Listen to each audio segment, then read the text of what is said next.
আসসালামু আলাইকুম। রিভানা ব্লগে স্বাগত।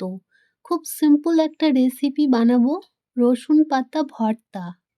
কড়াইয়ে তেল গরম হওয়ার পর পরিমাণ মতো পেঁয়াজ কুচি, রসুন কুচি, একটা কাঁচা লঙ্কা, একটা শুকনো লঙ্কা, একটা রসুন পাতা কুচি ভালোভাবে লাল লাল করে ভেজে নেব।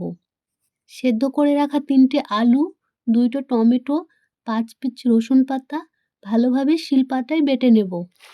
একটা বলে একসঙ্গে মেখে নেব।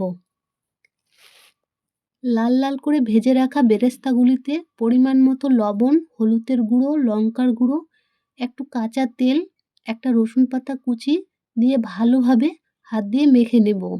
তারপর সবগুলি একসঙ্গে মেখে নেব। মেখে নেওয়ার পর পরিবেশন করে নেব।